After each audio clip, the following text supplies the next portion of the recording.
Supreme court में retired जजेस की एडहॉक बुनियादों पर तकर्री। चीफ जस्टिस का दिफा इसा की ज़ेर सदारत जुडिशल कमीशन का इजलास आज होगा।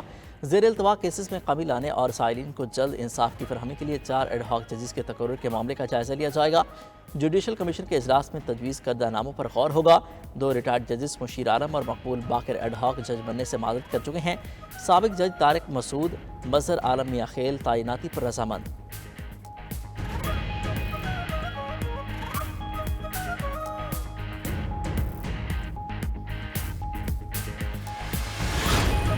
पीटीआई ने एडहॉक जजेस की तैनाती की मुखालफत कर दी। सुप्रीम जुडिशल कमीशन से रजू करने का ऐलान।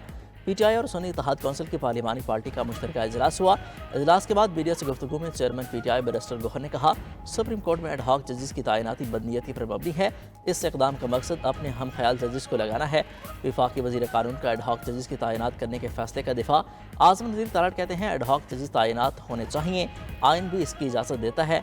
एडहॉक जजेस चीफ जस्टिस ने नहीं बल्कि जुडिशल कमीशन ने मुकर्रर करने हैं।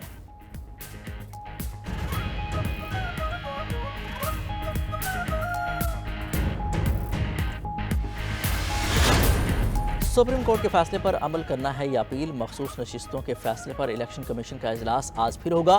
गुज़िश्ता रोज़ इजलास बेला नतीजा रहा था। लॉ विंग ने इजलास के शरका को सुप्रीम कोर्ट के फैसले पर ब्रीफिंग दी। लॉ विंग ने कहा कि इलेक्शन कमीशन सुप्रीम कोर्ट के फैसले के खिलाफ नजरसानी अपील का हक रखता है। सुप्रीम कोर्ट के फैसले में 2 हल्फनामों से मुतल्लिक अबहाम मौजूद हैं। पीटीआई का तंजीमी ढांचा नहीं है। तंजीमी ढांचा न होने से अबहाम है। मखसूस लिस्टें किसकी मंजूर की जाएँ।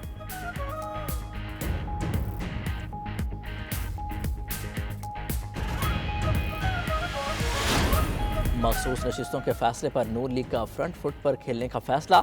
सदर मुस्लिम लीग नून नवाज शरीफ ने इत्तेहादियों से राब्तों का प्लान बना लिया। मखसूस नशिस्तों के फैसले के बाद असर नौ सियासी सूरत हाल का जायजा लिया जाएगा।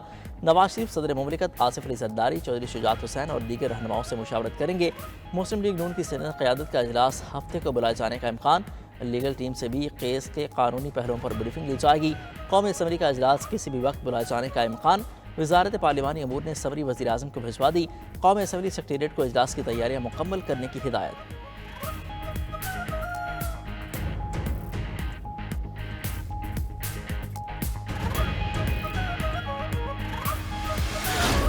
वफाकी हुकूमत ने आम इंतखाबात कालअदम करार दिए जाने का खदशा जाहिर कर दिया। वज़ीर दिफा ख्वाजा आसिफ कहते हैं, इलेक्शन मनसूख करने की सरगोशियाँ हो रही हैं। कहा जा रहा है इलेक्शन कालअदम करार देने के लिए अक्टूबर में दरख्वास्त लगेगी। सिस्टम डीरेल होने और हुकूमत बचाने के लिए हर तरह की मसामत करेंगे। मुल्क में गैर यकीनी माहौल है। आइनी ब्रेकडाउन नजर आ रहा है। हफ्ता 10 दिन में सूरत हाल वाज़ेह हो जाएगी।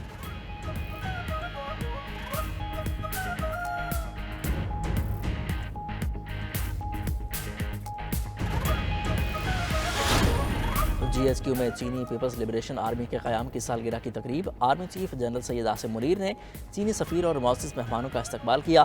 सिपह सालार की दिफा, सलामती और मुल्क की तरक्की में PLA की ताउन की तारीफ।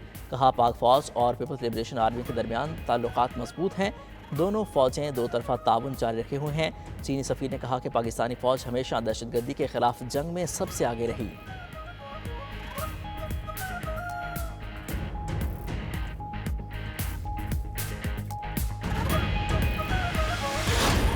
शदीद गर्मी के बाद अंदरूनी सिंध में बादल बरस पड़े। हैदराबाद में तेज़ बारिश के बाद नशीबी इलाके से रियाब।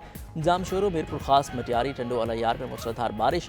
बदीन, ठट्ठा, टंडो मोहम्मद खान में भी बरसात। बूंदे गिरते ही मुतादिद फील्ड स्ट्रिप कर गए। अंदरूनी सिंध के मुख्तलिफ इलाकों में बिजली की फराहमी मुअत्तल।